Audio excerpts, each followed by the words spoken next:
Our poor girl finds a millionaire locked in the trunk of a car. She tries to save him, but when he sees her face, he says, "You look exactly like my daughter." What happens next changes her life forever. The biting cold of dawn spread among the abandoned cars as the fog covered the junkyard on the outskirts of the city. A raven landed on the dented roof of a black sedan, its core echoing in the silence. Something moved inside the rusty vehicle. Inside the slightly open trunk, Miles Donovan struggled to breathe. His wrists, bound with industrial duct tape, were raw from rubbing against the metal.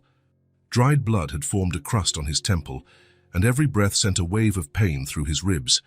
He had no idea how long he'd been there, but the sky had already brightened for the second time. "Help!" he tried to shout, but his parched throat could only manage a hoarse groan. The businessman closed his eyes, trying to recall how he had ended up there. He remembered the meeting with Raymond, his business partner, the empty parking lot, a blow to the head. Then just flashes, a dark warehouse, voices arguing over money, and someone saying, "Donovan won't be a problem for much longer." A noise of falling cans made him open his eyes.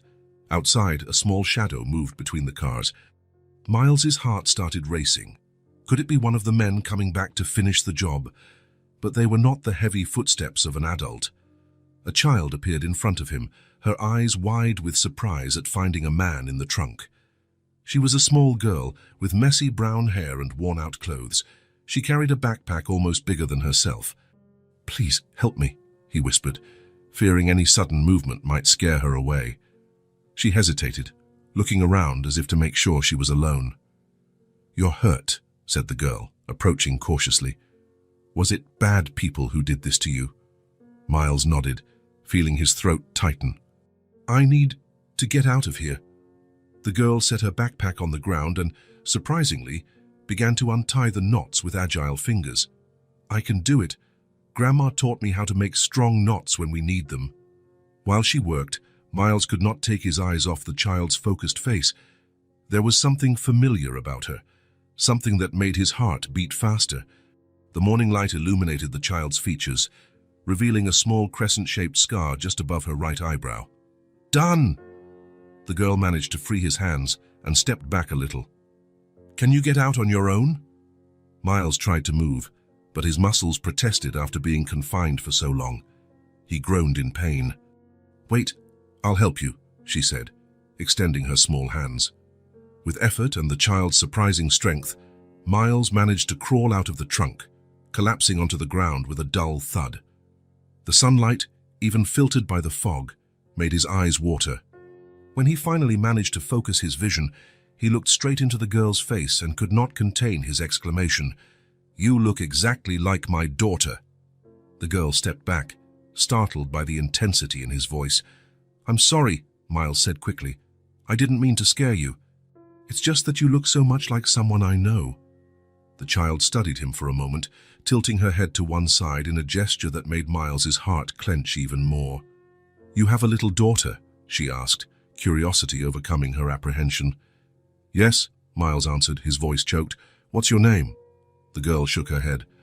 "Grandma says I shouldn't tell my name to strangers." "Your grandmother seems wise," Miles commented, trying to earn the child's trust.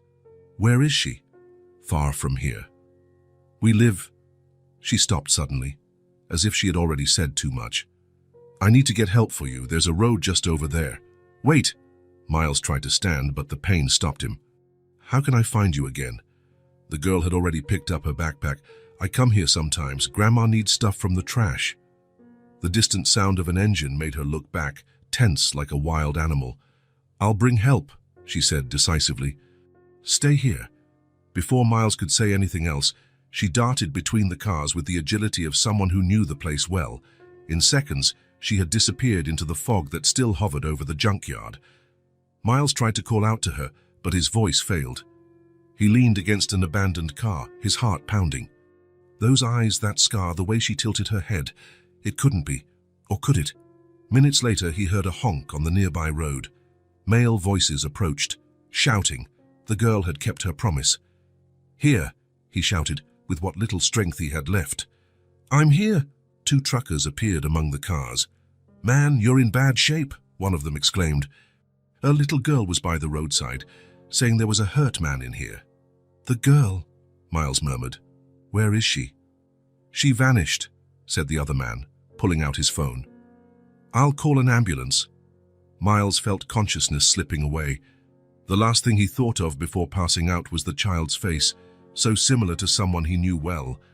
The bright, antiseptic light of the hospital made Miles blink several times until his eyes adjusted. A heart monitor beeped rhythmically at his side. "Welcome back, Mr. Donovan." The nurse adjusted the IV. "You were lucky. The truckers who found you said there was a child shouting on the road, asking for help." Miles tried to sit up. "The girl, where is she?" "We don't know. When the ambulance arrived, there was no one else there besides you." He let his head fall back on the pillow. It wasn't a hallucination. The girl was real. 2 days passed before the doctors allowed him to be discharged. The police, who had taken a brief initial statement, now wanted a full report. At the station, Miles sat in front of Detective Harris, a middle-aged man with deep under-eye circles. "So, Mr. Donovan, let's go over this from the beginning. You believe your partner, Raymond Beckett, was involved in your kidnapping?" Miles nodded, running his hand over the bandage on his temple.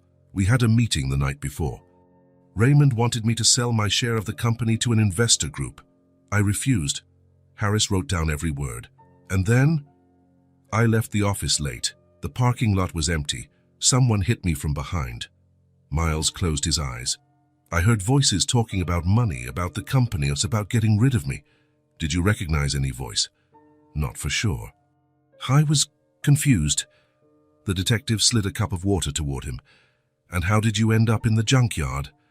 "I don't know. I woke up already inside the trunk." Miles took a sip of water. Then she appeared. "The child you mentioned earlier." "A girl, small." Miles hesitated. "She untied me. She seemed to know exactly what she was doing." "Could you describe this child?" "Brown hair, thin, old clothes." Miles took a deep breath. "And she had a scar above her right eyebrow, shaped like a crescent moon." Harris frowned, jotting down details. "And did she say anything, a name, where she came from?" "She didn't give me her name. She mentioned a grandmother, and that she sometimes comes to the junkyard to find things." Miles leaned forward. "Detective, I need to find this girl." "Why?" "Besides gratitude, of course." Miles felt his palms grow sweaty. Should he tell? They would think he was crazy, traumatized by the kidnapping. Maybe he was. "When I looked at her," Miles hesitated. "She looks exactly like my daughter. Identical, the same eyes, the same way of tilting her head, even the scar in the same place." Harris studied him for a moment, his expression neutral. "Mr. Donovan, the trauma could—" "I'm not confused," Miles interrupted. "I know what I saw. It was like looking at my own daughter's face." The detective sighed, making another note. "I'll make a note for patrol units to keep an eye out for a child fitting this description," he said. "But our priority right now is to investigate your kidnapping and the possible link to your partner." Miles nodded, knowing it wouldn't help to insist further at that moment, but the girl's image wouldn't leave his mind. "May I go?" he asked, feeling exhausted. "For now, yes. But don't leave town, Mr. Donovan. We'll need more statements." Miles left the station for the cool afternoon air. The sun was setting on the horizon, painting the sky in shades of orange and pink. People passed by him, busy with their own lives, completely unaware of the storm brewing inside him. As he walked toward the taxi waiting for him, a certainty grew within him. This was not just some random coincidence. He had to find that girl again, no matter the cost. For the first time in a long while, something besides business occupied his thoughts. The mysterious girl, the face so familiar, the eyes that seemed to recognize him without knowing who he was. Where there had once been only the emptiness of routine, now there was something he hadn't felt in a long time. Hope. The taxi dropped Miles at the entrance of the property. The gravel path crunched under his feet as he walked up the long driveway that led to the mansion. 2 years ago, the trees lining the way had been pruned into artistic shapes. Now they grew untamed, with no one to care for them properly. Miles barely noticed these details. The mansion rose before him, imposing and empty. 3 stories of pale stone and huge windows that, from a distance, looked like opaque eyes watching his return. The garden lights flicked on automatically at his presence, but the effect did not make the place any more welcoming. Miles entered the code on the electronic lock and pushed the heavy front door. The alarm beeped, and he quickly typed in the password. Silence returned, broken only by the distant hum of the climate control system. "I'm home," he murmured to no one.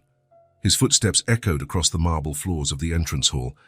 To his right, the living room remained exactly as it was the day before his kidnapping. Italian leather sofas, Persian rugs, artwork on the walls. On the left, the dining room with a table for 12 people that had never seated more than 3. He climbed the stairs without turning on the lights. He knew every step, every curve of the banister. On the upper floor, he passed his own bedroom and continued down the hallway to the last door. He paused with his hand on the doorknob, took a deep breath, and entered. Anne's room remained untouched. The walls were a soft shade of yellow, floral curtains, the bed made with the patchwork quilt the housekeeper insisted on keeping clean even after the accident. On the study desk, the school books were stacked as if their owner might return at any moment to finish her homework. Miles didn't turn on the lights when he entered there. He preferred the dimness, as if fully illuminating the room might erase the memories that still lingered in the air. He went to the built-in closet and slid open the doors. The faint scent of lavender still clung, weak but persistent, thanks to the sachets the housekeeper replaced monthly. He moved some hangers aside and knelt before a small digital safe in the back of the closet. He typed in Anne's date of birth, and the door opened with a metallic click. Inside was a blue folder labeled Accident, handwritten. Miles carried the folder to the study desk and spread out its contents. Police reports, forensic findings, newspaper clippings, photos of the wrecked car after it had been pulled from the river. He knew every document by heart, but he still reviewed them periodically, hoping to catch some detail he might have missed in the hundreds of previous readings. The vehicle apparently lost control on the curve of the Westwood Bridge, broke through the guardrail and fell into the river at 10:37 p.m., read the police report. Weather conditions, heavy rain, visibility, reduced. Miles ran his fingers over the photograph of the smashed car, a BMW X5 he had purchased with safety in mind. A cruel irony. Despite intensive searches by divers over a 2-week period, the body of the miner Anne Donovan, 11 years, was not found, read another document. Given the strong river current on the night of the accident, it is believed the body could have been swept out to sea. He pushed the papers aside and picked up a brown envelope. From inside, he took out more photographs. Anne smiling on her 10th birthday. Anne riding her first pony. Anne at the beach, building sandcastles. In all of them, the small crescent-shaped scar above her right eyebrow was visible. Identical, Miles whispered. Exactly identical. Suddenly, he stood and went to the dresser by the bed. He opened the top drawer and moved aside a few carefully folded pieces of clothing. At the bottom lay a small blue velvet box. Opening it, the silvery shine of a necklace caught the faint light entering through the window. A delicate, gleaming star pendant. Miles held it in the palm of his hand, feeling its negligible weight, which paradoxically seemed to carry the entire weight of the world. "Your lucky necklace," he murmured, recalling the day he had bought it for Anne. She had insisted she needed a star to hold her wishes. Since then, she had never taken it off. Except, Miles closed his eyes. The necklace had been found in the car, caught in the seatbelt, broken, as if it had been torn away violently during the impact. It was the only physical proof that Anne had been in the vehicle on that fateful night. He sat back on the bed, holding the star necklace tightly in his hand. The metal seemed to pulse, warm against his skin, as if it were trying to communicate something. The image of the girl in the junkyard came back in full force. The same eyes, the same mannerisms, the same scar. What if... Miles could barely form the thought, afraid that simply giving it shape in words might destroy it. What if she's still alive? The silence of the room seemed to swallow his question. But something had changed in the air, a different energy, as if the mansion walls, which for so long echoed only his solitude, were now pulsing with something new. Miles gripped the star necklace firmly, leaving its imprint on the palm of his hand. For 2 years, he had mourned in silence, managing companies, attending meetings, living mechanically. On the outside, the pragmatic businessman who had overcome the tragedy. Inside, a father who had never stopped searching for answers. Now, for the first time, he felt the answers might be coming to him. "I'll find you," he promised the empty room, as if Anne could hear him. "If you're out there somewhere, and I will find you." He put the necklace into his pocket and began to gather the documents scattered on the desk. But he didn't return them to the safe. Instead, he placed everything in his work briefcase. He would need these papers. On his way out, he took one last look at Anne's room. For the first time in 2 years, he turned on the light, flooding the space with brightness. It was time to dispel the shadows. Early the next morning, Miles drove to the junkyard. The sky was clear, without the fog that had covered the place on the day of his rescue. The desolate landscape of rusted cars looked even sadder in the direct sunlight. He parked at the entrance and began walking through the rows of abandoned vehicles. The place was larger than he had imagined, a maze of twisted metal and shattered glass. Each step was cautious. Fragments of glass and sharp pieces of metal threatened his expensive shoes. Miles found the black sedan where he had been imprisoned. It looked smaller now, less menacing in daylight. The trunk was still ajar, the tape that had bound him lying on the dirt floor. "Anyone here?"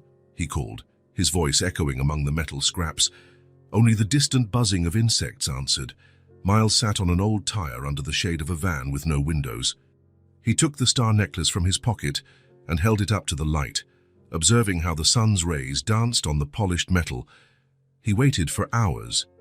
Occasionally, he walked through the junkyard looking for any signs the girl had been there. He found small footprints in some places, but nothing conclusive. As the sun began to set, he returned to his car, leaving on the tire where he had been sitting a small package with a sandwich and a bottle of water. The next morning, he returned at dawn. The package had disappeared. Someone had been there. Miles's heart quickened, but he kept his excitement in check. It could have been anyone: scrap collectors, homeless people, staff. 3 times a day for 2 days, Miles went back to the junkyard. Each time he left food in different spots, like leaving breadcrumbs for a wary bird. Each time he returned, he found the packages gone, but never saw who had taken them. On the 3rd morning, he changed tactics. Instead of staying in the junkyard, he drove around the surrounding area. It was a poor neighborhood, with small businesses, modest houses, and some abandoned buildings. Miles entered every store, every diner, every gas station, showing a photo of Anne and asking if anyone had seen a girl who looked like her. The answers were always no, often accompanied by suspicious glances at his expensive suit and luxury watch. He clearly did not belong. "Looking for your daughter, huh?" asked a middle-aged woman at the corner bakery as she packed his bread. "Something like that," Miles replied vaguely. "There are plenty of kids no one looks for around here," she commented, handing him the bag. "And a few that someone looks for a bit too much, if you catch my drift." Miles understood the insinuation. He was a rich stranger asking questions about a child. He nodded politely, paid, and left, feeling defeated. On the afternoon of the 3rd day, while driving slowly down the main avenue, something caught his eye.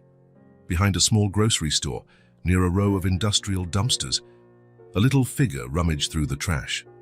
Miles parked quickly and approached on foot, his heart hammering in his chest. It was definitely a child. Brown hair, worn clothes, moving swiftly and precisely as she sorted what looked like metal and cardboard. He stopped a few yards away, not wanting to scare her. "Hello," he called softly.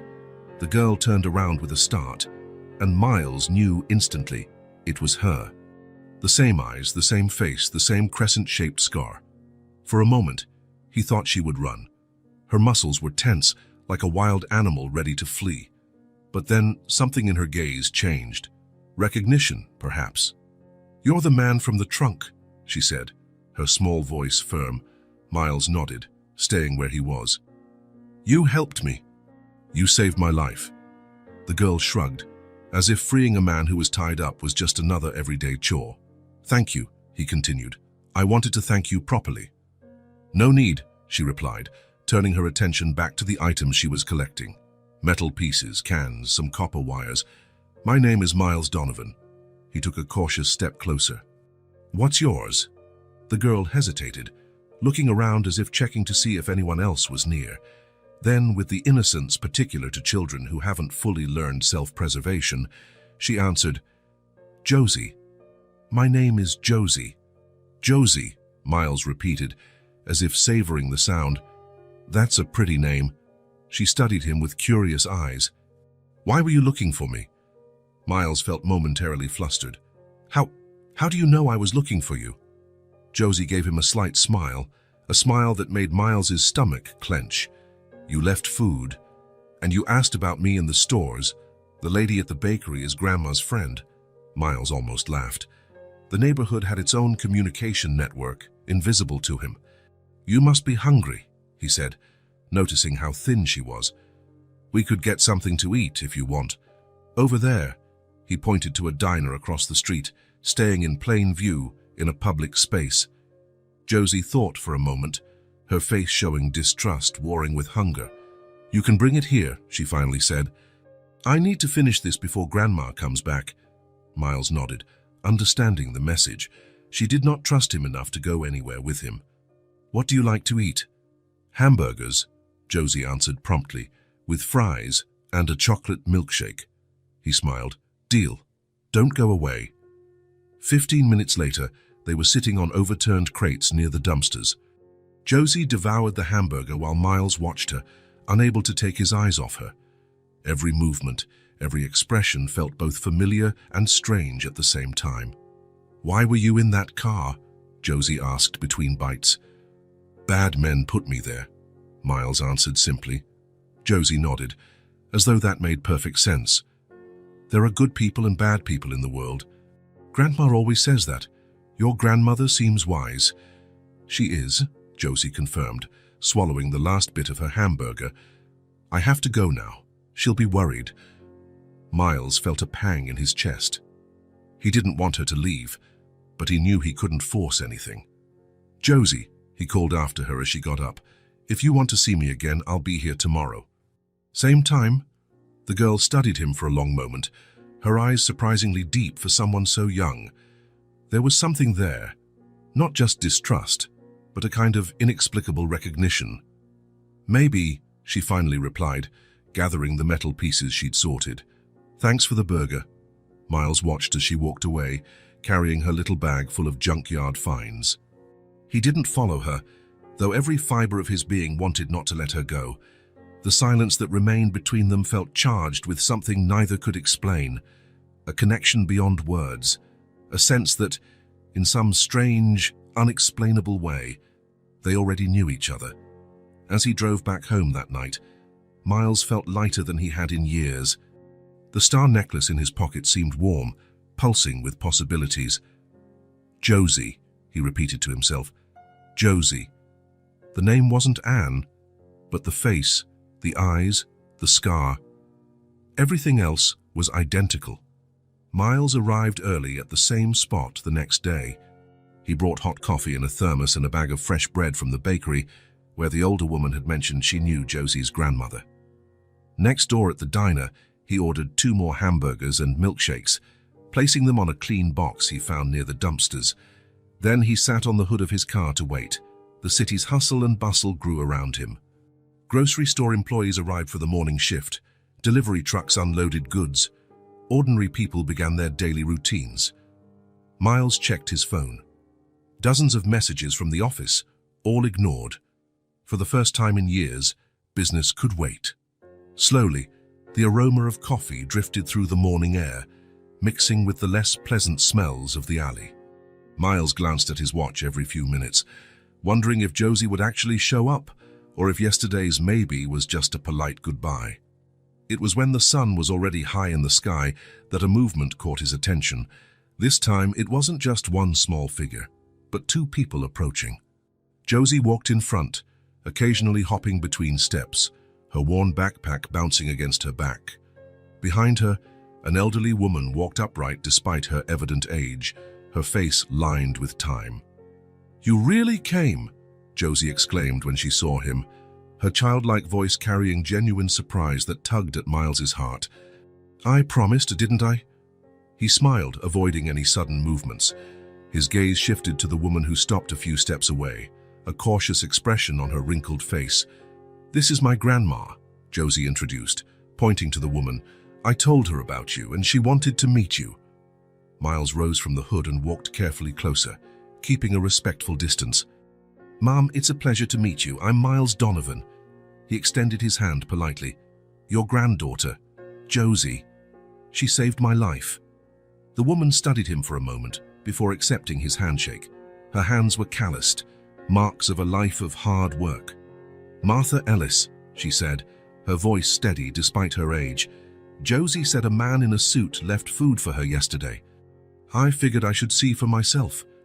There was something noble in Martha's bearing, even in her simple, worn-out clothes, a dignity that rose above her circumstances.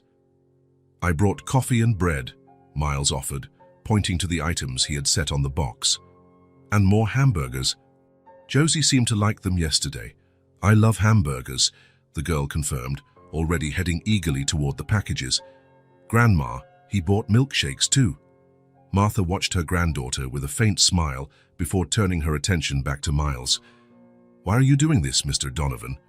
People like you don't usually mingle with people like us unless they have a reason." The directness of the question did not surprise Miles. He had expected distrust.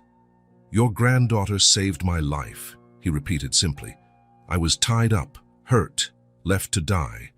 Josie found me and freed me. I just want to repay her kindness." Martha studied him for another moment, as if gauging the sincerity of his words.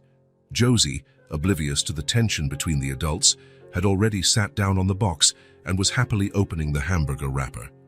"Grandma, come eat," she called. "It's still warm." Martha hesitated, but then gave in, moving to sit near her granddaughter. Miles sensed that her resistance weakened when it came to Josie's well-being. "Do you and Josie live around here?" Miles asked, trying not to sound intrusive. "We have our place," Martha replied vaguely, accepting the coffee he offered. "It's not much, but it's ours." "We live under the overpass," Josie chimed in cheerfully between hamburger bites. "Grandma made a home with cardboard and tarps. It's warm when it rains." Martha shot a warning look at her granddaughter, but it was too late. "The overpass on Parkwood Avenue?" Miles asked, recognizing the reference. It was a known area for homeless camps, less than a mile from there. "Josie has a vivid imagination," Martha tried to dismiss, but her eyes betrayed the truth. "It's not imagination, it's true," Josie insisted. "We live there with Mr. Pete and Ms. Rosa. Some other people too, but they're the nice ones." Miles felt a tightening in his chest. The thought that this child, who might be his Anne, was living under a highway overpass was too painful to contemplate. "Do you have any help?" "Social services, shelters." Martha straightened her shoulders, her pride evident. "We don't need charity, Mr. Donovan. We manage." "I didn't mean to offend," Miles said quickly. "It's just that Josie's a child. She deserves—" "The best," Martha interrupted, a defiant glint in her eyes. "You think I don't know that? You think I don't give her everything I can?" Miles backed off mentally, realizing he had touched a raw nerve. "Of course. I'm sorry." Josie, sensing the tension, intervened with the natural ease of a child. "Grandma is the best. She teaches me everything. And when we find good stuff in the trash, she sells it and buys food." The simplicity with which Josie described her hard life touched Miles deeply. There was an incredible resilience in this child, a capacity to find joy in the smallest things despite adversity. "Grandma makes delicious soup with leftovers, we find," Josie continued enthusiastically. "And sometimes, when there's a fair at the park, we go there and people hand out candy and hot dogs." Martha gave a gentle smile, stroking her granddaughter's hair. "Josie doesn't need much to be happy. She has a knack for finding joy in small things." Miles observed their interaction, noticing the evident love Martha had for Josie. It was undeniable that, despite their poverty, the girl was loved and protected. Josie mentioned you found her. Miles began cautiously. If you don't mind me asking, how did that happen? Martha took a sip of coffee, as if stalling to decide how much to reveal. I found her hurt about 2 years ago, she finally said. She was confused, scared. She couldn't even say her own name. Miles's heart rate surged. 2 years ago, the same period as Anne's accident. And before that, she doesn't remember anything. Martha shook her head. The doctors at the clinic said it was traumatic amnesia. It might pass with time or it might not. Doctors? Miles asked, surprised that there had been some medical care. I may be poor, Mr. Donovan, but I'm not neglectful, Martha said with dignity. I took her to the clinic as soon as I found her. They did what they could, but without insurance or documents. She let the sentence trail off. Miles turned to Josie, who was now playing with the straw of her milkshake, oblivious to the adult's serious conversation. Josie, he called gently, do you remember anything before your grandma? The girl frowned, an expression of deep concentration that Miles immediately recognized. Anne used to do that exact gesture when trying to solve a tough math problem. Sometimes I have dreams, she answered slowly, about water, a lot of water, and a loud noise. She shook her head. But I don't really remember. My head has holes. I only remember Grandma. Martha put her arm protectively around her granddaughter's shoulders. The doctors said it's normal. Sometimes the brain blocks bad memories to protect itself. Miles nodded, struggling to keep his composure. Water, a loud noise, like a car plunging into a river on a stormy night. This girl, she's my Anne. The thought echoed in his mind with a clarity he could no longer deny. Mr. Donovan? Martha's voice brought him back to the present. Are you all right? Yes, sorry. He took a deep breath. Miss Ellis, Josie, I'd like to help you. Not out of charity, but out of gratitude. Martha stiffened again. I told you, we don't need... Your granddaughter saved me. Miles interrupted gently. I'd like to help you now. Please. Something in his tone, the palpable sincerity in his words, seemed to reach Martha. She studied him for a long moment, as if trying to see beyond the successful businessman's exterior. What exactly are you proposing? She finally asked. Miles thought quickly. He had to be careful. If he revealed his suspicions now, he might frighten them. He needed to build trust, step by step. To start, a better place for you to live. An apartment, maybe. Nothing fancy, just something safe and dry. Josie's eyes went wide. A real house, with a bed and everything? Martha seemed torn between pride and practical necessity. Miles could see the internal struggle in her eyes. Why would you do that? She asked in a lower voice. Really just because of gratitude, or is there something more? Miles knew he had to be at least partially honest. Josie reminds me of someone I lost, he admitted. Helping her, helping both of you is like a second chance for me.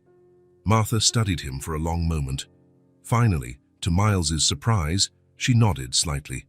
I've never asked for anything from anyone in my life, she said, her voice steady despite her contained emotion. But for Josie, for her, I'd accept your help. Still, we need clear terms. Of course, Miles agreed immediately. Whatever conditions you want to set. It's not charity, Martha insisted. It's a deal. You provide housing. I'll make sure Josie attends school regularly. School? Josie interrupted, her eyes glowing. I can go to a real school. With books and other kids. The girl's excitement over something as basic as an education made Miles's heart ache again.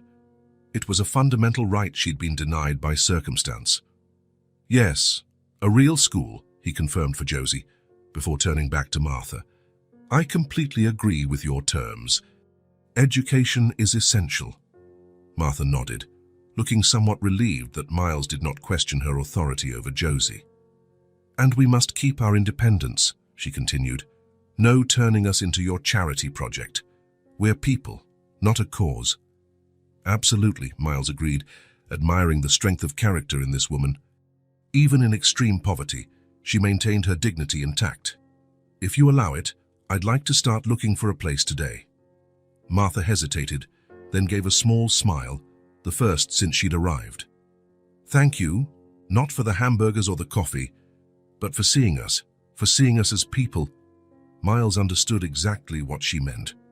In a society where people like Martha and Josie were often invisible, simply making eye contact and acknowledging their humanity was a radical act. "Grandma, can I show Miles our house?" Josie asked, jumping with excitement. "I want to show him my bottle cap collection."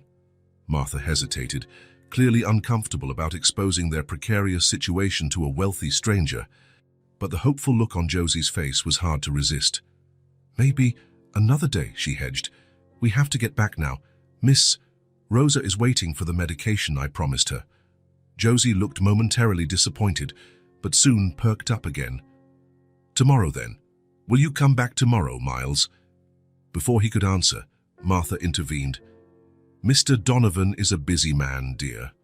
He has work meetings. I'll be here," Miles assured her, smiling at Josie. "Same time, and maybe with some apartment listings for you to look at." The smile Josie gave him in response lit up the entire alley. It was the same smile Anne used to give him when he promised to take her to the amusement park on the weekend. The same sparkle in her eyes, the same dimple in her left cheek. As he watched them walk away, Josie skipping, Martha walking tall, dignified, Miles felt a certainty grow inside him. This child, with her unshakable cheer in the face of hardship, with her natural generosity that led her to help a stranger in need, was special in a way he recognized in the deepest part of his being. Even living under an overpass, scavenging metal from dumpsters to survive, Josie carried within her a light no adversity had extinguished. A light Miles knew well because he had seen it before, in his own daughter's eyes. And now, for the first time in 2 years, he allowed hope to truly blossom. It wasn't just a physical resemblance or an extraordinary coincidence. It was something deeper. "I'll bring you back home," he murmured to himself, watching Josie's small figure disappear around the corner. One way or another. 3 weeks passed after Miles's first meeting with Martha and Josie. In that time, he visited more than a dozen properties, looking for the perfect balance, a place that was decent and comfortable, but not so ostentatious that Martha would feel out of place or dependent. Something they could call home, without it feeling like charity. He finally found the ideal spot, a modest 2-bedroom house on a quiet street, with a small backyard. The house had been recently renovated, with freshly painted walls in soft tones and polished hardwood floors. Nothing luxurious, but infinitely better than a makeshift space under an overpass. On moving day, Miles arrived early. He had hired a small moving company, mostly to deliver the new furniture he'd bought rather than transport Martha and Josie's few belongings. He personally supervised the delivery of each item: comfortable beds, a cozy couch, a dining table, basic appliances. He made sure the refrigerator and pantry were stocked with enough groceries for at least 2 weeks. In the smaller bedroom, which would be Josie's, Miles took special care. A bed with a soft mattress, fluffy pillows, and a colorful star-patterned comforter. A small bookshelf for books, and a simple but functional desk for when she started school. He hadn't over-decorated. He wanted Josie to have the freedom to transform the room according to her tastes. When everything was ready, Miles went to pick up Martha and Josie at their usual meeting spot near the grocery store. Anxious thoughts crowded his mind. What if Martha changed her mind at the last minute? What if pride overshadowed practical needs? His worries vanished when he saw them approaching. Josie was practically skipping with excitement, while Martha walked with firm steps, carrying 2 plastic bags that seemed to contain all their worldly possessions. "Are we going to see our new house?" Josie asked as soon as she got close, her eyes gleaming with anticipation. "We are," Miles replied, smiling. "It's all ready." Martha looked tense, torn between the relief of finally having a secure home and the discomfort of accepting help.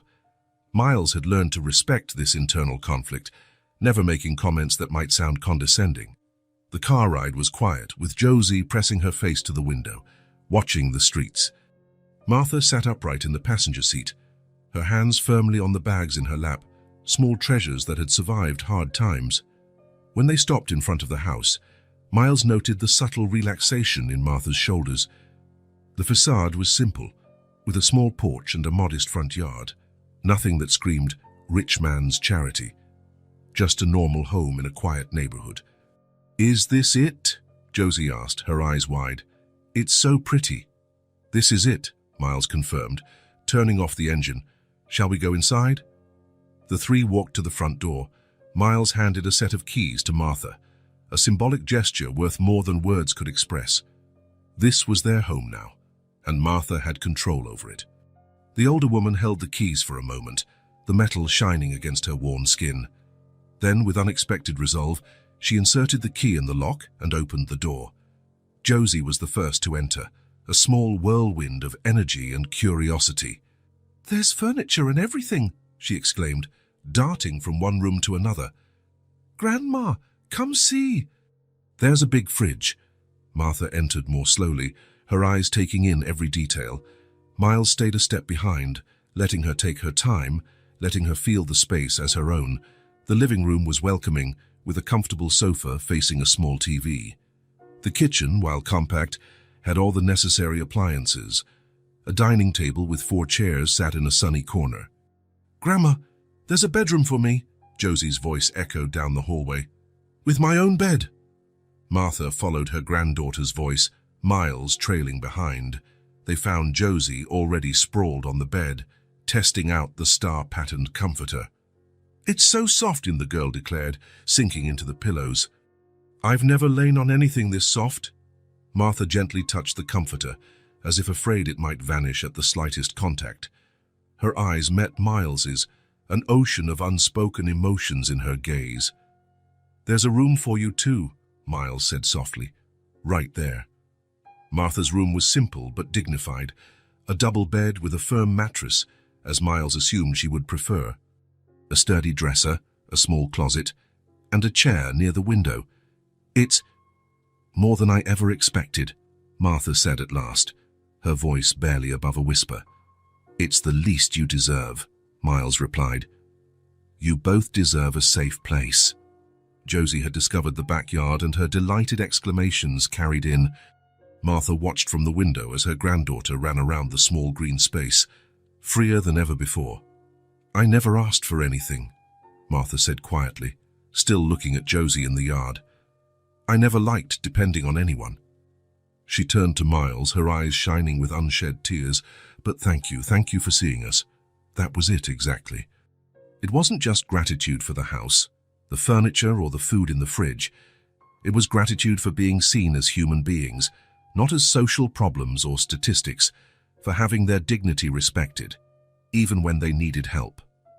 "Grandma, there are flowers in the yard," Josie shouted from outside.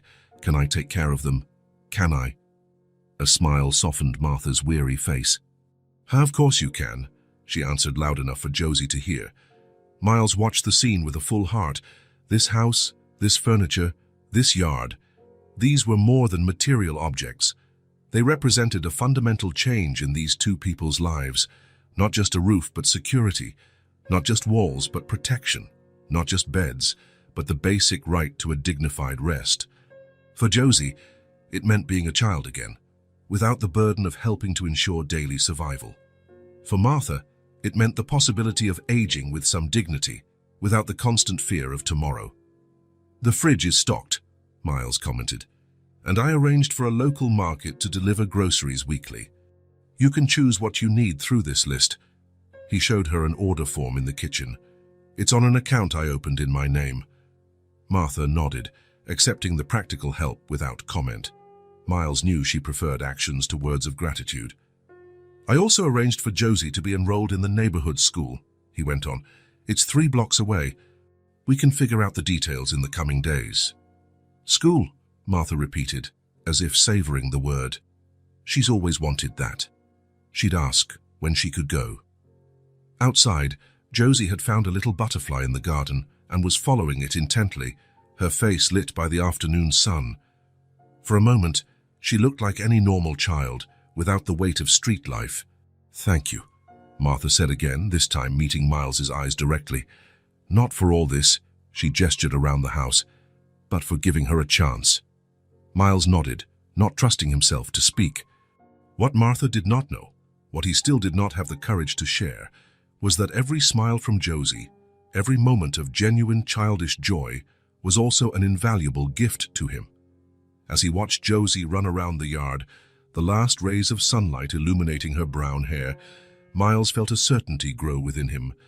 This child, with her extraordinary resilience and her ability to find happiness in the smallest things, couldn't be anyone but his Anne.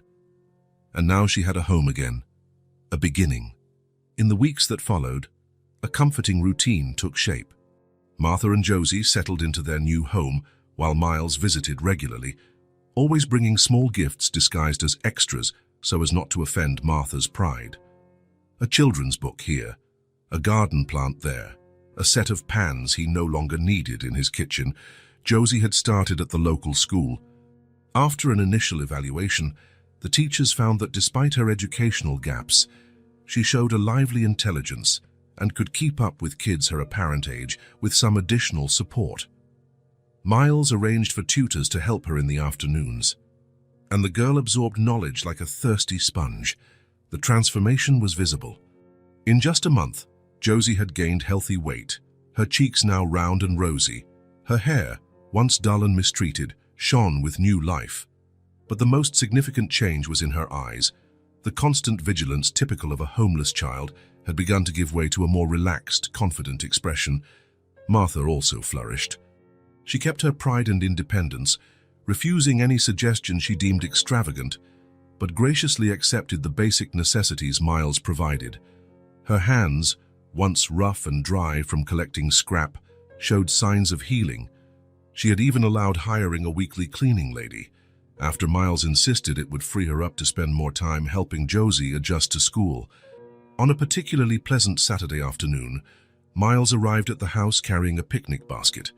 The backyard, which Martha and Josie had lovingly transformed, now displayed flower beds and a small herb garden. It was a perfect spot for an outdoor meal. Josie ran to greet him at the door, an endless well of energy in her small steps. "Miles! Come see what I made at school." She tugged him by the hand to the kitchen table, where a colorful drawing showed 3 stick figures, one small with brown hair, a taller one with gray hair, and a male figure in what looked like a blue suit. "That's us. The teacher asked us to draw our family." Miles felt his heart clench at the word family. He glanced at Martha, who was at the kitchen sink, preparing a pitcher of lemonade. "That's a beautiful drawing, Josie," he said, genuinely moved. "You have talent." "The teacher says I'll improve a lot when I have more art classes," Josie announced proudly. "I'll draw real pictures, not just stick figures." Martha approached, drying her hands on a dish towel. "She talks about school all day long. I've never seen her so excited about something." "Learning is fun," Josie declared, already running to the backyard as soon as she noticed the picnic basket. "What did you bring?" "Do we have dessert?" Miles and Martha followed her outside, sharing a secret smile at her enthusiasm. As they spread the picnic blanket on the grass and arranged sandwiches, salads, and fruit Miles had brought, a sense of tranquility surrounded them, almost as if they really were the family Josie had drawn. After the meal, Josie asked to play in the small wooden playhouse Miles had installed at the corner of the yard the previous week. With the girl now occupied, Miles finally found the moment he'd been waiting for, a chance to talk privately with Martha. "She's thriving," he commented, watching Josie arrange her rag dolls in the playhouse. "Children are amazing," Martha replied, a smile softening her wrinkles. "They adapt, they recover, sometimes faster than us grown-ups." Miles nodded, mustering the courage for a conversation he'd been putting off. "Martha," he began, keeping his voice low so Josie wouldn't overhear, "it's been a month since we met. I have to confess that I have questions about Josie, about how she came to you." Martha tensed for a moment, her eyes still on her granddaughter playing. "Why does it matter now? She's well. She's happy." "It matters because," Miles hesitated, weighing his words, "because I think I know Josie from before." Martha turned to face him, her expression now very serious. "What do you mean?" Miles took a deep breath. "When I said Josie reminded me of someone I lost, it wasn't just a casual resemblance. Martha, I lost my daughter 2 years ago, in an accident. Her body was never found." The silence that followed felt almost physical between them. Martha studied his face intently, as if searching for signs of deceit or manipulation. "You think Josie is your daughter?" she finally asked, her voice low and controlled. "The likeness is extraordinary. The age fits, and you said you found her around 2 years ago, with no memory, no name." Martha lowered her gaze, her aged hands twisting together. "Miles, many children get lost. Many have trauma. That doesn't mean—" "May I show you something?" Miles interrupted gently, pulling his wallet from his pocket. Martha nodded reluctantly. Miles opened the wallet and took out a carefully preserved photograph. He handed it to Martha, watching her reaction closely. In the photo, a girl smiled at the camera in front of a birthday cake with the number 11 in colorful candles. The same almond-shaped eyes as Josie's, the same face shape, the same crescent moon scar above her right eyebrow. Martha stared at the picture for a long time, her trembling hand touching the girl's face in the photo. "Anne," Miles said softly. "My daughter's name was Anne." Martha looked up, tears shining in her eyes. "When I found Josie, she was soaking wet, injured, like she had been dragged by a current." Her voice was almost a whisper. "It was near the river, early one morning after a terrible storm." Miles felt his heart race. The accident happened during a storm. The car fell off the Westwood Bridge. Martha looked again at the photo and then at Josie, still happily playing in the little house. Her shoulders slumped slightly, as though a hidden weight finally settled on them. "It's her," she whispered. "That's the child who appeared to me that morning." The world around Miles seemed momentarily suspended. Despite his growing certainty over the weeks, hearing Martha confirm it made it undeniably real. How exactly did it happen?" he asked, voice thick with emotion. Martha took a deep breath, her gaze still fixed on Josie in the distance. "I was collecting scrap near the river, like I did every morning. The storm the night before had been brutal. The river was high, full of debris." She paused, remembering. "Then I saw her.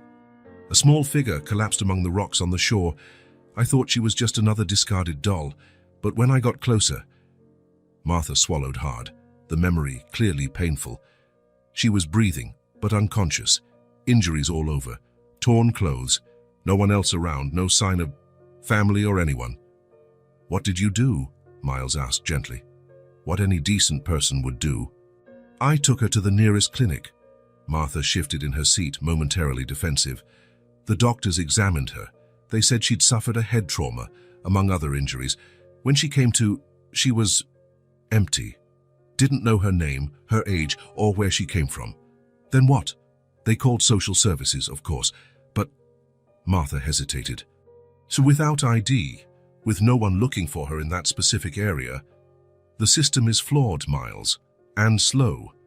She would have stayed in an overcrowded shelter, waiting for the bureaucracy to decide her fate." Miles could imagine the rest. Martha, lonely since her husband's death, seeing in that vulnerable child a chance to make a difference, to matter to someone again. "So you took her with you?" Martha nodded, a gleam of defiance in her old eyes. "I don't regret it. She needed care, protection, and I needed her as much as she needed me." "How did you come up with the name Josie?" A small smile softened Martha's face. "It was my daughter's name. I lost her to cancer 15 years ago." Miles absorbed this, understanding better the profound connection between Martha and the girl. It wasn't just charity or kindness, it was a second chance for them both. "You saved her life," he said finally.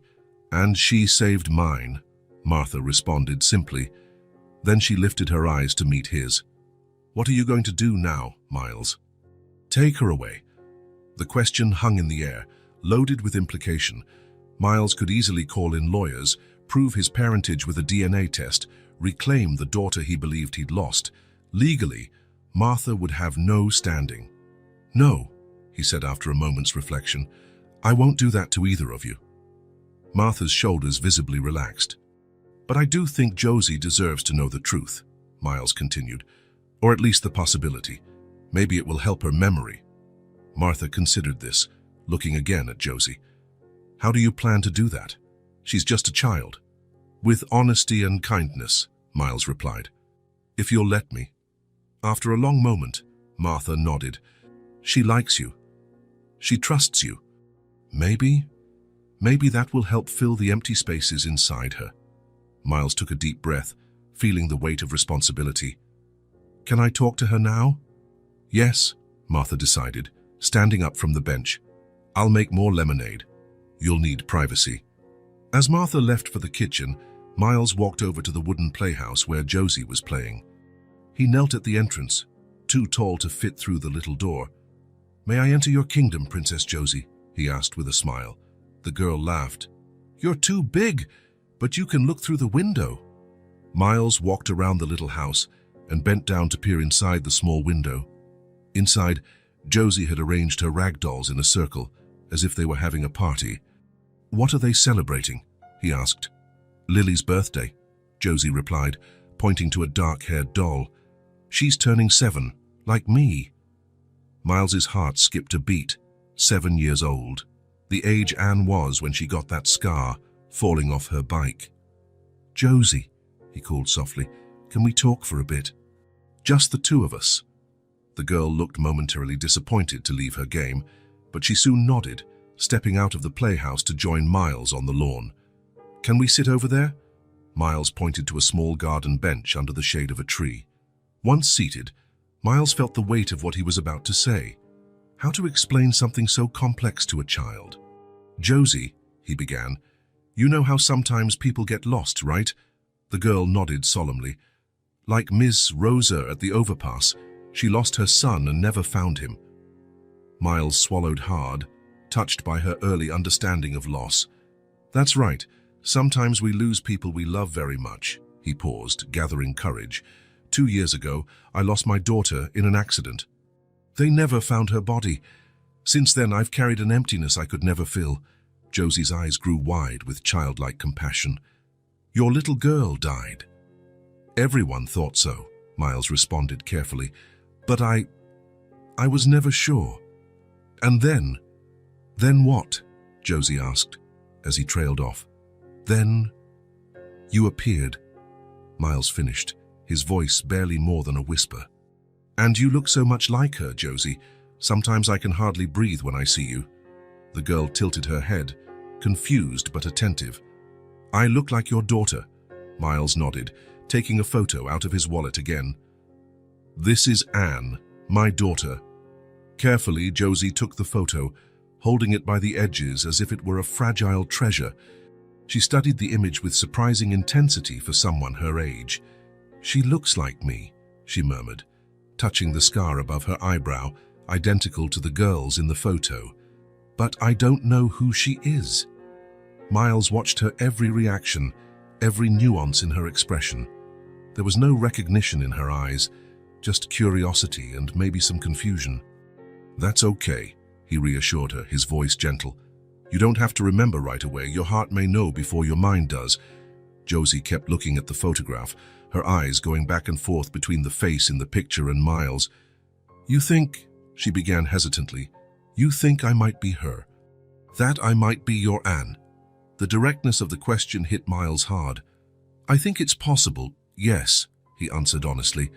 But the most important thing is that, whether you're Anne or Josie, I care about you very much, and I want you to be happy. The girl nodded, absorbing this information with the extraordinary resilience children often show. Grandma Martha says she found me by the river, she shared quietly, that I didn't remember anything, that I had to learn everything again. Yes, she told me, Miles confirmed. She took very good care of you. I love Grandma, Josie stated firmly. She's my family. Of course, Miles quickly agreed. And she always will be, no matter what happens. Josie looked again at the photo, then at Miles. Her eyes, the same as Anne's, seemed to hold a wisdom beyond her years. If I'm your daughter, she began cautiously, does that mean you're my dad? The simplicity of the question nearly broke Miles's composure. Yes, he replied, his voice thick with emotion. That would mean I'm your father. Josie thought about that for a moment, her face serious with the importance of the conversation. Can I keep the picture? She finally asked, so I can look at it more. Of course, Miles answered, surprised and touched by the request.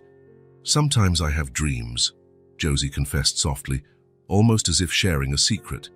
There's a lot of water, and a loud noise, and someone shouting my name, but it's not Josie that I hear. Miles felt a chill run down his spine. What name do you hear? Josie furrowed her brow, concentrating. I don't know. I can't remember when I wake up, but it's not Josie. They fell silent for a moment, side by side on the garden bench. Miles resisted the urge to hug her, knowing he needed to respect her space and allow her to process things at her own pace. It's okay not to remember, he said at last. Memories can come back over time, or maybe they won't. Either way, you're still you. Josie looked at him, a small smile forming on her lips. If I'm your Anne, that would be cool. Because you're nice. Then, with the abrupt subject change only children can manage, she asked, Did you bring dessert for the picnic? Miles couldn't help but laugh, despite the tears threatening to form. Yes, I did. Apple pie, your favorite. How did you know it's my favorite? Miles smiled, feeling a familiar warmth filling his chest. Just a guess. As they returned to the picnic blanket, where Martha waited with fresh lemonade, Miles watched Josie run ahead, carefully placing the photo of Anne into her dress pocket. It didn't matter if she recovered all her memories or not. It didn't matter if she agreed to a DNA test or if she preferred to remain just Josie. What mattered was that she was alive. She was safe, and he had been given a second chance to be part of her life, and that, in itself, was a miracle he would be eternally grateful for. 2 weeks after the conversation in the garden, Miles proposed something he had been planning for a while. It was a sunny Saturday, and Josie was particularly cheerful as she ate the breakfast Martha had prepared. Josie, Miles began, while the girl devoured a fruit-topped pancake, I'd like to take you somewhere special today. If you and Martha agree, of course. Josie looked up, her face shining with curiosity. Where to? Miles exchanged a meaningful look with Martha, who was standing near the stove. They had discussed this the night before, after Josie had gone to bed. My home, he said. There are some things there that might help you remember. Martha dried her hands on her apron, watching her granddaughter carefully. In recent weeks, since Miles had shown her the photo, Josie had been asking more questions about her past, small fragments of dreams and sensations she couldn't quite explain. Martha knew this step was necessary, however hard it might be for her. Anne's room is still there, Miles explained to Martha, though his words were for Josie as well. Exactly as she left it. Josie looked from one adult to the other, trying to grasp the significance of the moment. Is it a trip? She asked, simplifying the situation in a way only children can. Miles smiled.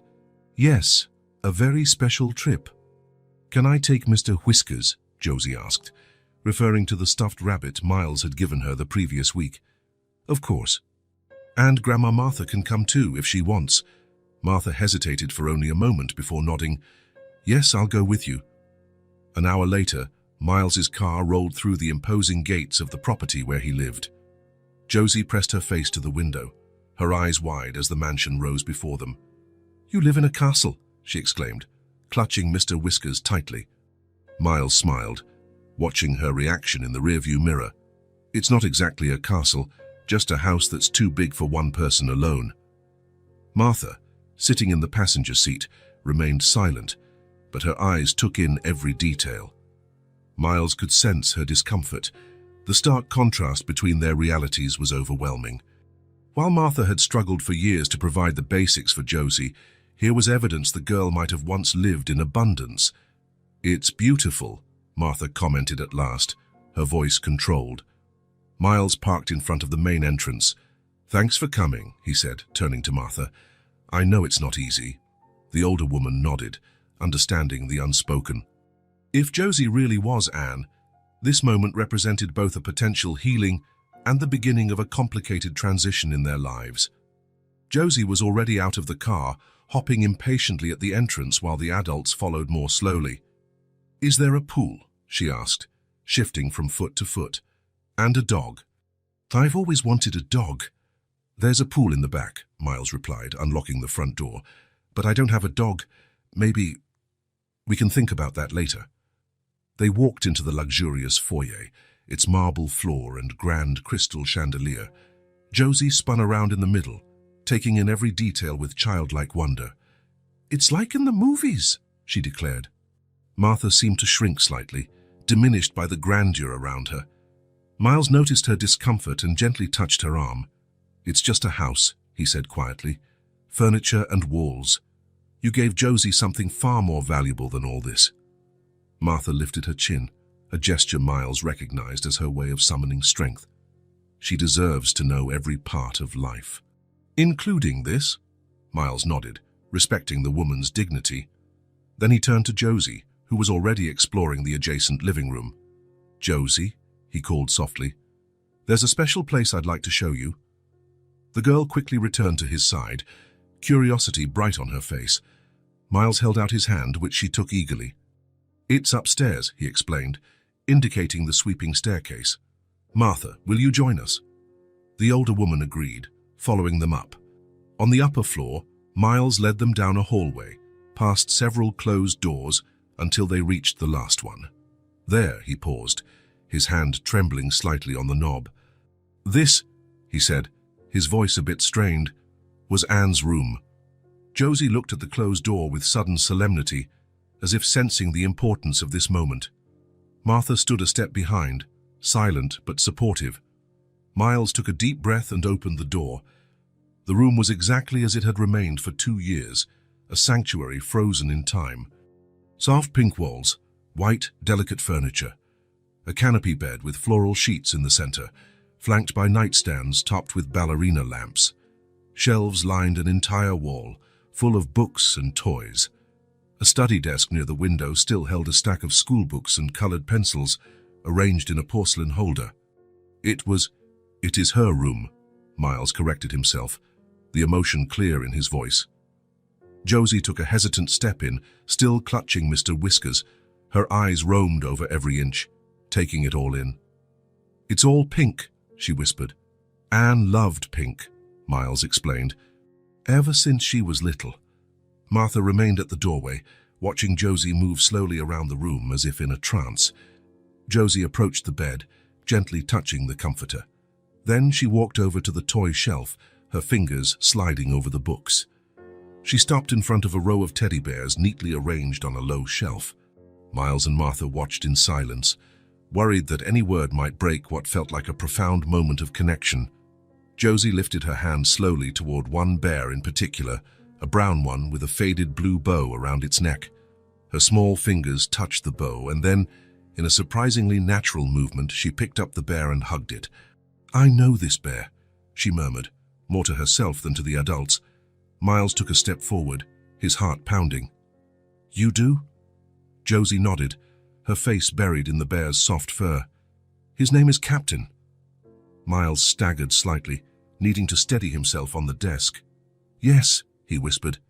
"Captain Brown. Han always called him that." Josie hugged the bear tighter, closing her eyes. A single tear rolled down her cheek. "I don't know why," she said, her voice choked with emotions she didn't fully understand, "but I feel at home here." Martha covered her mouth with her hand, trying to hold back her own emotion. Miles knelt down, keeping a respectful distance so as not to startle Josie. "It's okay," he reassured her. "Whatever you're feeling is important." Josie opened her eyes, still hugging the bear. "My head hurts when I try to remember. It's like there's a locked door." "Don't force it," Martha advised, finally stepping in to join them. "Memories are like skittish birds. They come back when they feel safe." Josie nodded, finding comfort in her grandmother's simple wisdom. Still holding the bear, she continued looking around the room. She stopped at the desk, her eyes drawn to a notebook covered in star stickers. "Can I look?" she asked, glancing at Miles. "Of course," he said. Everything here is Anne's." Josie opened the notebook, revealing pages of childlike handwriting, diaries of an 11-year-old girl, thoughts and feelings recorded in colorful pens. She flipped through a few pages, scanning the words without fully reading them, more like she was absorbing the essence of the notebook rather than its specifics. Suddenly, she stopped on one page. Her fingers touched a small photo glued there. Miles and Anne at an amusement park, both smiling, each holding a cotton candy. "I remember," Josie said, her voice barely audible. "The Ferris wheel. I was scared when it stopped at the top." Miles felt his world tilt. "Yes," he managed, nearly choking on the word. "Anne was afraid." She held my hand so tight it left marks. Josie kept staring at the photo, her eyes drifting somewhere between the present and the fragments of the past beginning to emerge. "There was music," she went on, as though in a trance, "and colored lights spinning." Martha came closer, placing a gentle hand on Josie's shoulder. The older woman had tears in her eyes but wore an expression of acceptance. Painful but necessary. Josie suddenly turned to Martha, a new anxiety lighting her eyes.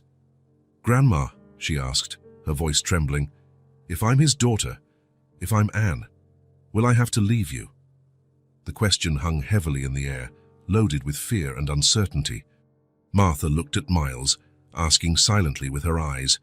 Miles knelt again so that he was at Josie's height. "Never," he said firmly. "This house is for both of you, always."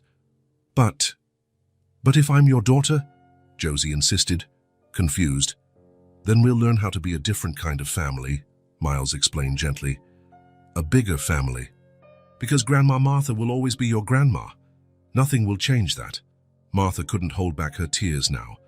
For the first time since Miles had met her, the strong woman who had faced so many hardships allowed herself to be completely vulnerable. "Thank you," she murmured to Miles. He shook his head. "Don't thank me. You're the reason Josie, is alive. You loved her when I couldn't. That makes you part of our family forever." Josie glanced from one to the other, trying to process the complexity of the moment with a child's understanding. Then, with the simplicity only children possess, she offered the perfect solution. "We can all live here, there's a lot of space, and Mr. Whiskers would like the yard." Miles chuckled softly, while Martha wiped her tears. "That's something we can talk about," he replied, exchanging a look with Martha. "What matters is that we stay together, however is best for you." Josie nodded, satisfied with that answer. She turned her attention back to the room, still holding Captain Brown. "Can I see the rest of the house?" she asked, her childlike curiosity returning. "Of course," Miles answered, relieved at the shift to lighter ground. "Let's explore together." As they left the room, Josie, walking between Miles and Martha, each holding one of her hands, something fundamental had changed. The fragments of memory that were surfacing were like small lights illuminating a path that had been dark for so long. It didn't matter whether Josie recovered all of Anne's memories or built a new identity from pieces of the past and her experiences with Martha. What mattered was that, after so much time separated by fate, the universe had found a way to bring these three broken hearts together into a new family configuration, a family chosen by love, not just by blood, and perhaps that was the purest kind of family one could have. In the quiet of his home office, Miles studied documents spread across a mahogany desk. 3 months had passed since the day Josie had picked up Captain Brown in the pink room. In that time, scattered memories had continued to surface, small flashes of the past that the girls shared with increasing ease. Martha and Josie now occupied an entire wing of the mansion, with rooms they decorated together. The transition had been gradual, respecting their pace. Miles insisted they also keep the modest house he'd originally given them, so they would have their own space whenever they wanted. The phone rang, snapping him out of his thoughts. It was Gregory Wells, his longtime lawyer. "Greg," Miles answered. "Any news?" "Yes, and it's important." "Can I drop by in an hour?" Miles frowned, picking up on the urgency in Gregory's usually composed voice. "Of course, I'll be waiting." After hanging up, Miles looked out the office window. In the garden, Josie was playing with the new golden retriever puppy they had adopted the week before. Martha sat on a bench nearby, knitting while she watched her granddaughter. The scene of domestic normalcy still filled him with wonder. He sometimes feared it was only a dream from which he might awaken. Exactly 1 hour later, the intercom announced Gregory's arrival. Miles met him in the entrance hall, a man in his 60s, grey hair meticulously combed, wearing an impeccable suit. "Miles," the lawyer greeted him with a firm handshake. Thank you for seeing me on such short notice. Let's go to the office, Miles suggested, leading him down the hallway. Would you like coffee? Water? Water, please, Gregory replied, settling into one of the armchairs while Miles poured 2 glasses over ice. Once seated, Gregory opened his briefcase and took out some documents. I have the information you asked for, he began, a serious expression on his face. About your kidnapping and the investigation. Miles leaned forward. The police had been working on the case for months, but progress had been slow, until now, apparently. Detective Harris contacted me yesterday, Gregory continued. They got a break in the case. One of the men involved in your kidnapping was arrested for another crime and made a plea deal. He confessed? Yes. And not only that, he named those who planned it. Gregory paused, assessing Miles's reaction.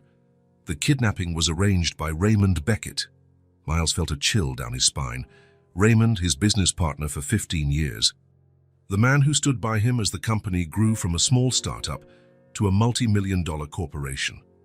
The man who had attended Anne's symbolic funeral, putting an arm around Miles's shoulders and promising to help him get through it.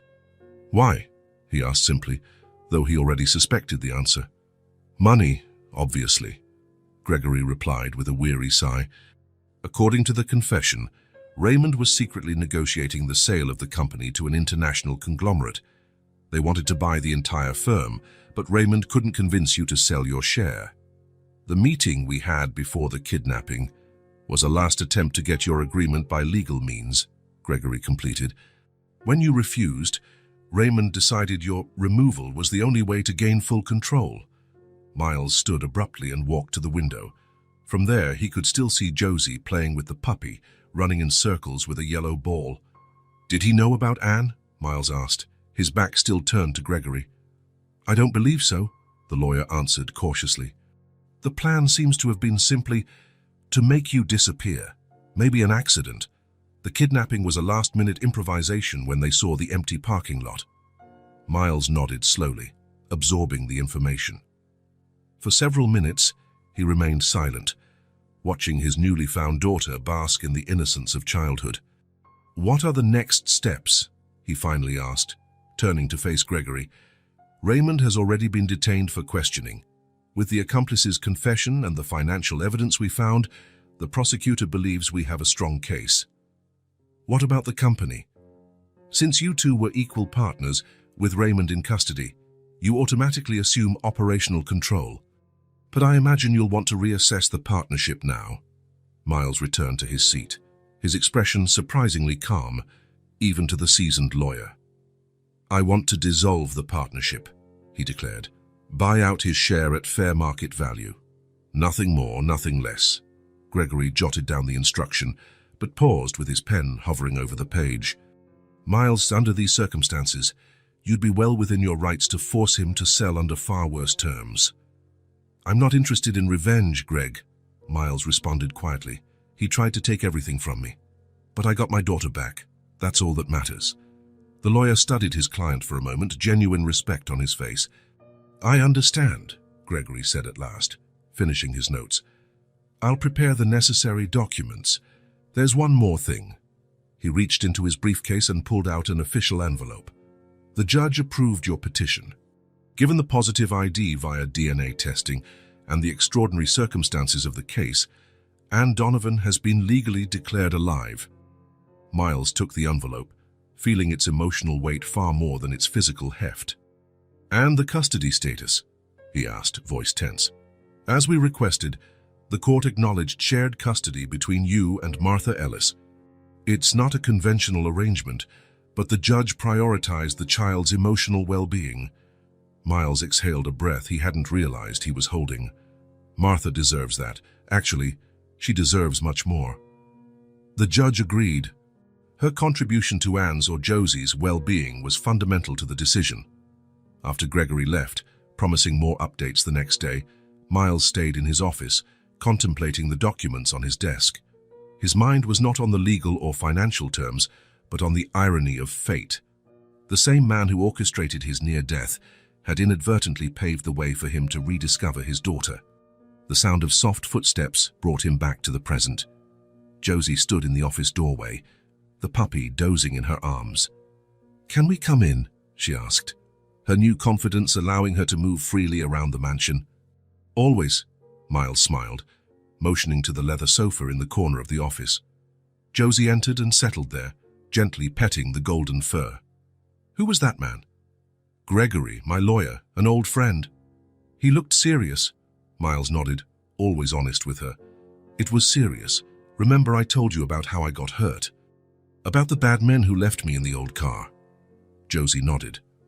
Over the last few weeks, Miles had gradually shared parts of his story at a pace that Martha and a child therapist had deemed appropriate. "The police found out who was responsible," Miles explained simply. "The bad person who hurt you."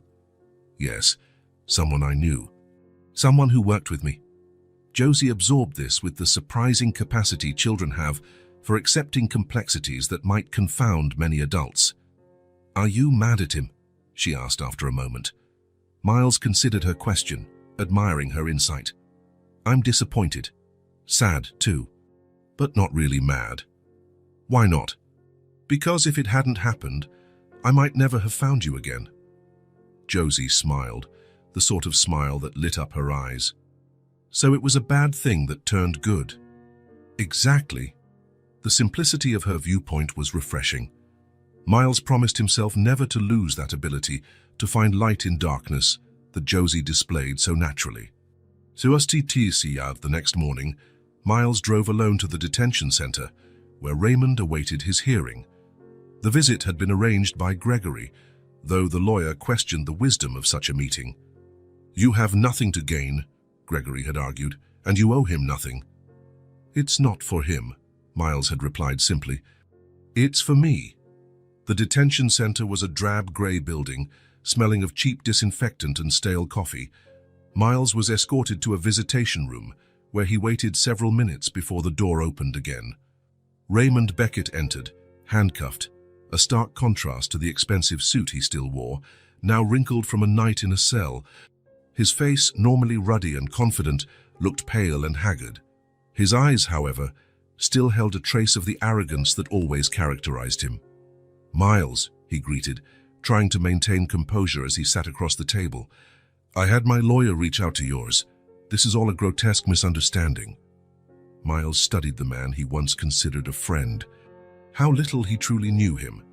"It's no misunderstanding, Raymond. Your hired man confessed everything." Raymond visibly paled but quickly forced a nonchalant expression. "What's your angle, Miles? You here to rub it in?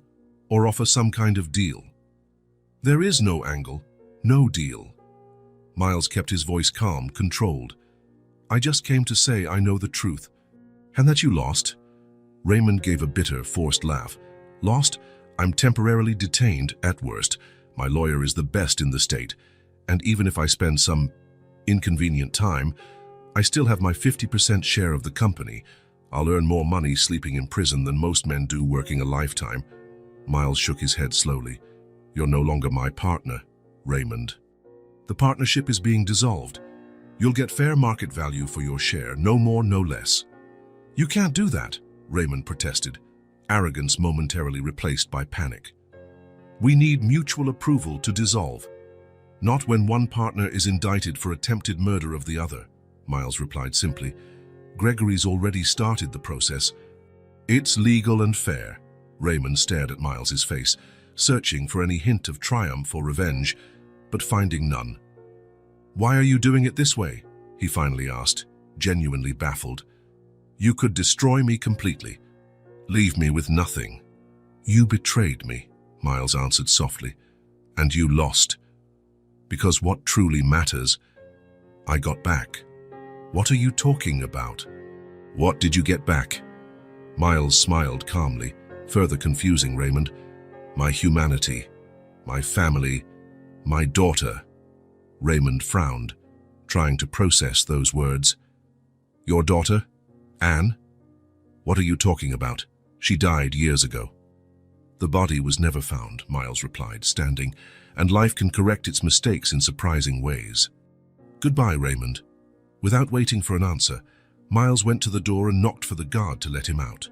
Behind him, Raymond called after him, demanding explanations, answers to the riddle Miles had deliberately left unsolved. Miles did not look back. After 2 weeks later, Miles was in his office at the company, now fully under his control. Gregory placed the final stack of documents for him to sign in front of him. "It's officially done," the lawyer declared after Miles signed the last sheet. "The dissolution is recorded. Raymond's share value has been deposited into a court-controlled account. He'll only access the funds after his trial, regardless of the outcome. And the company restructuring," Gregory smiled, handing over another folder. "That's done as well. 20% of the shares were transferred to the newly created Josie Foundation. The board unanimously approved the new social direction for the company." Miles opened the folder, examining the documents that formalized the biggest shift of his professional life. The Josie Foundation, named after the name Martha had given his daughter for those 2 years, would be dedicated to supporting children in vulnerable situations and families living on the streets. "Did Martha agree to chair the foundation board?" Miles asked, though he already knew the answer. "Yes, though she insisted her role be practical, not just ceremonial," Gregory replied with a smile, quoting her directly. "I'm not going to sit in meetings. I'll work where help is actually needed." Miles nodded, satisfied. Martha had found a renewed purpose, using her life experience to guide an initiative that could truly make a difference for people who'd lived as she had. The phone rang, and the secretary informed him that Martha and Josie had arrived to pick him up for lunch as planned. "Tell them I'm on my way down," Miles answered, standing and gathering his belongings. Gregory watched him with a curious expression. "You know, Miles, in all my years practicing law, I've never seen anyone respond to a betrayal of this magnitude with so much grace." Miles smiled while putting on his suit jacket. "When you get back something you thought you'd lost forever, Gregory, the other losses seem insignificant." Together, they rode the elevator down to the lobby, where Martha and Josie were waiting. The girl ran to hug Miles the moment she saw him, while Martha observed with a serene smile. "Ready for our picnic?" Josie asked excitedly. "Absolutely ready," Miles replied, taking her hand. As they stepped into the sunlight, Miles reflected that true justice was not in punishing Raymond, but in the new life his betrayal had unintentionally allowed to flourish, a new family, a new mission, a new chance. And that was all that really mattered. Spring had arrived in full force. The Donovan Mansion's garden, once perfectly manicured but lifeless, now overflowed with color and a joyful bit of chaos that only happens when a child is allowed to help plan it. Beds of wildflowers mingled with classic rose bushes. A small herb patch, Martha's personal project, filled a sunny corner. On that particularly perfect Saturday afternoon, Josie played in the garden with Max, the golden retriever who was already almost her size, though still a clumsy puppy. They ran among the flower beds, careful not to crush the blooms she had helped plant. Martha had gone to a meeting of the Josie Foundation, something that still made her smile with disbelief. A woman who had spent years scavenging to survive now led a philanthropic organization with substantial resources. Life had curious ways of changing course. Miles was in the house, supposedly working in his study, but after 2 hours of reviewing financial reports, he felt an urge he couldn't resist. He made his way to the music room, a place he had rarely entered before Josie came back into his life. Sitting at the grand Steinway piano, untouched for 2 years, he ran his fingers over the keys, recalling almost forgotten sensations. Without really thinking, his fingers found a melody that rose from the depths of his memory, the lullaby he used to play for Anne when she was small. It was a simple composition, something he had come up with in the first weeks after her birth, during long nights rocking her to sleep. The melody had a hint of melancholy, but also carried a serene hope, like a boat gliding gently on moonlit waters. Out in the garden, Josie suddenly paused in her play. Her entire body went still, as if some primitive instinct had been activated. Max, confused by the abrupt change, barked softly, nudging the ball with his nose to get her attention back. But Josie remained motionless, her head slightly tilted, eyes half closed in intense concentration. The melody floated through the open window, soft notes dancing in the afternoon air. Josie closed her eyes fully, letting the music envelop her. Something shifted inside her, not just a memory but a physical sensation, as though her body recognized the lullaby before her mind could name it. "Wait, Max," she murmured to the puzzled dog, her voice nearly inaudible. Josie opened her eyes and, without a second thought, ran toward the house. Her light footsteps were barely audible as she crossed the foyer, climbed the stairs to the second floor, and walked down the hallway. But she did not head to the music room where Miles was playing. Instead, her feet carried her automatically to the pink bedroom, Anne's bedroom. In the months since they had moved in, the room had seen small changes. Some of the more childish toys had been swapped out for books more suited to her current age. The walls remained pink, now displaying her own framed drawings. It was a space where past and present coexisted, reflecting the two identities within the girl. Josie went straight to the white vanity in the corner. On its surface stood a small wooden jewelry box, a recent gift from Miles. She opened it with almost reverent care, though she could not explain why. Inside, resting on a blue velvet lining, was a star-shaped pendant on a delicate silver chain. The necklace Miles had found after the accident, the necklace Anne had never taken off. Josie picked up the pendant, feeling its nearly weightless presence in the palm of her hand. The silver was cold to the touch but quickly warmed against her skin. She gazed at the sparkling star, rotating it slowly to see how it caught the sunlight. And then it happened. A wave of memories hit her, not scattered fragments this time, but a continuous, powerful surge, like a dam finally bursting. Images, sounds, feelings, all perfectly vivid and connected into a coherent narrative, filling the empty spaces in her soul. The first time she got the necklace, sitting on Miles's lap on her 7th birthday. "To hold all your wishes," he had said, fastening the delicate clasp behind her neck. Evenings in the music room, curled up on the green velvet sofa, watching her father's fingers dance over the piano keys, the same melody lulling her to sleep. A rainy night car ride, coming home from a school recital, windshield wipers flicking rapidly. Miles's voice on the phone, "We're almost there." Bright lights in the darkness, a truck skidding, Miles yanking the steering wheel sharply, an ear-splitting crash of metal against metal, the world flipping upside down, the seatbelt tight across her chest, water pouring in through the windows, cold darkness, panic. Miles's voice, weak, distant. "Anne!" Anne, her small hands fighting the seatbelt, the rising flood of water, overwhelming fear, and then total darkness. Josie, no Anne, staggered under the impact of these memories, clinging to the vanity for support. Tears streamed down her face unnoticed, her body trembling, not with fear but with the sheer force of the revelation surging within her. "Anne," she whispered to herself, testing the name. "I am Anne." She looked at the mirror on the vanity, studying her own reflection as though seeing it for the first time. The same eyes she'd always had, the same face, the same crescent scar above her right eyebrow. But now she saw more. She saw all the layers of identity, the entire puzzle finally complete. Clutching the star pendant in her right hand, she dashed out of the room. Her steps resonated in the hallway as she headed toward the music room, drawn by an urgency from every cell in her body. Miles, sitting with his back to the door, was still playing the lullaby lost in his own memories. He stopped mid-phrase when he heard hurried steps behind him. "Josie! Are you okay?" he asked, turning on the piano bench, concern written on his face. She stood in the doorway, breathing hard, tears shining in her eyes. Her small hand gripped the star pendant so tightly the knuckles were white.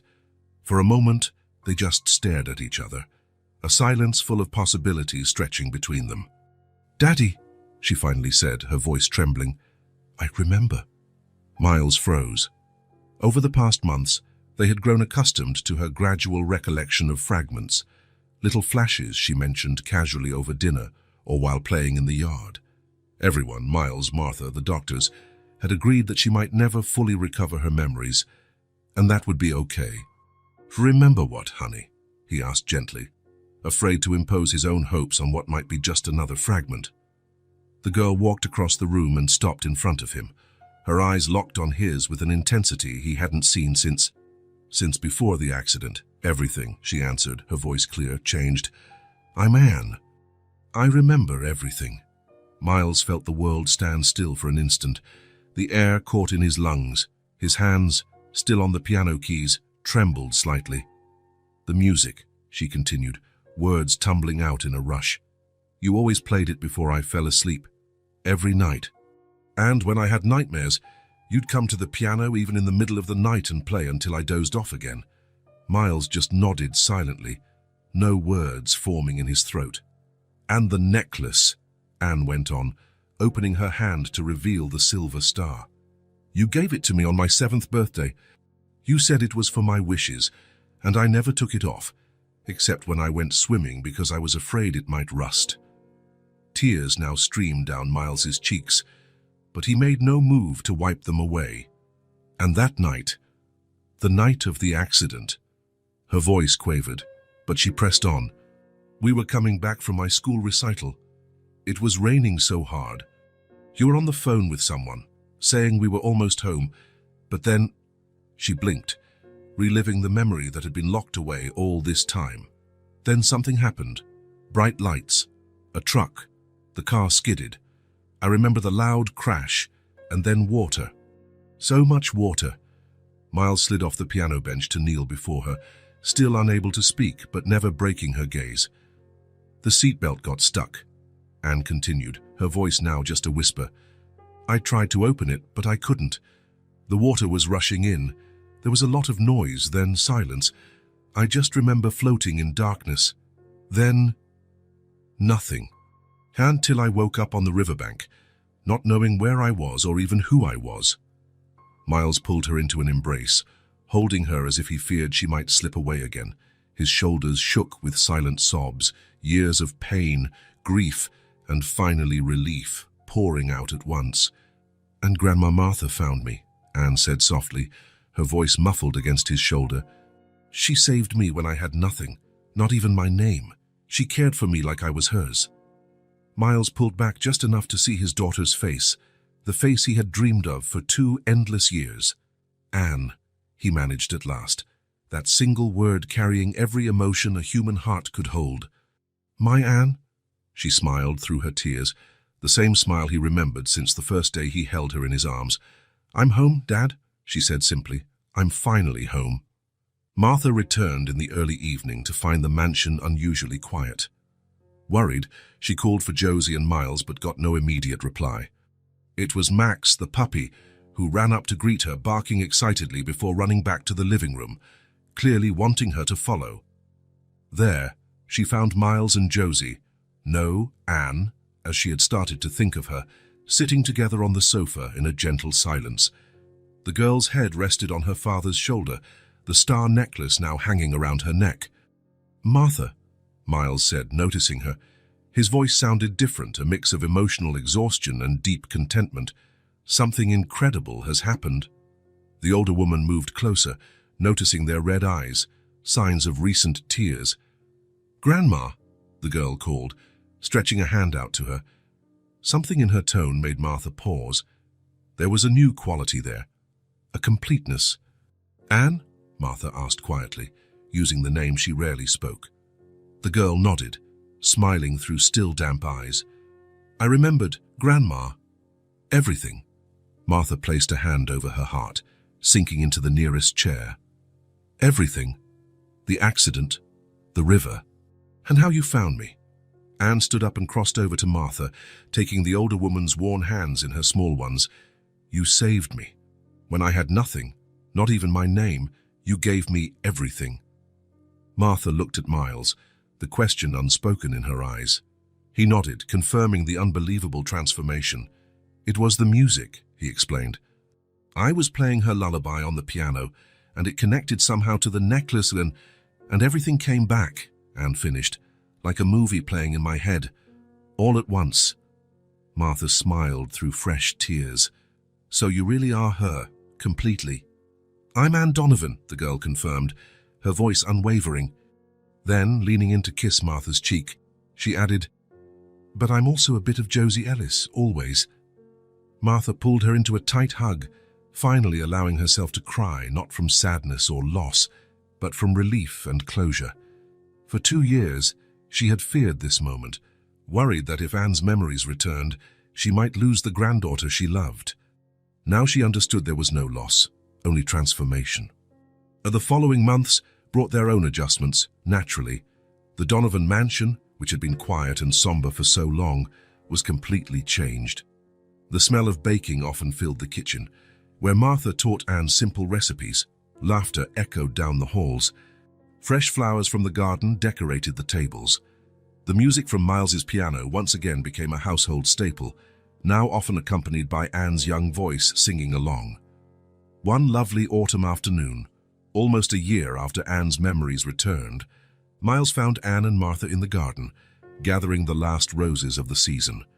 He paused for a moment, capturing the scene in his mind. His daughter, once lost and found, and the remarkable woman who had become an essential part of their lives. Anne spotted him and dashed over to hug him, a habit she had eagerly resumed. Now 12, she was starting to show signs of the teenager she'd soon be, but she still held on to the affectionate spontaneity both Josie and Anne had always shared. "Look, Dad," she exclaimed, showing him a floral arrangement she had made. "Grandma taught me how to match the colors." "It's beautiful," Miles praised, exchanging a knowing smile with Martha, who approached more slowly, carrying a basket of flowers on her arm. They sat together on a garden bench, enjoying the gentle autumn sunlight. Anne played with Max a few yards away, her boundless energy contrasting with the adult's peaceful contentment. "It's almost surreal, isn't it?" Martha said, watching her granddaughter run across the lawn. "How everything fell into place, despite all the odds." Miles nodded. "You found me when I didn't even know who I was," Anne had told them once, in those first days after her memory returned. The phrase had stayed with both him and Martha, perfectly summarizing the extraordinary journey they had shared. "And you healed me when I thought it was too late," Miles replied, recalling his own words on that occasion. "Both of you." Martha smiled, her eyes following Anne's lively figure in the garden. The setting sun cast a golden glow on the girl's brown hair, illuminating the crescent moon scar above her eyebrow, the very mark that helped reunite a family shattered by fate.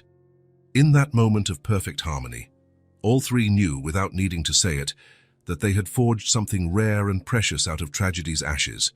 A family built not just by blood ties, but by deliberate choice, by a love that transcended conventions and expectations.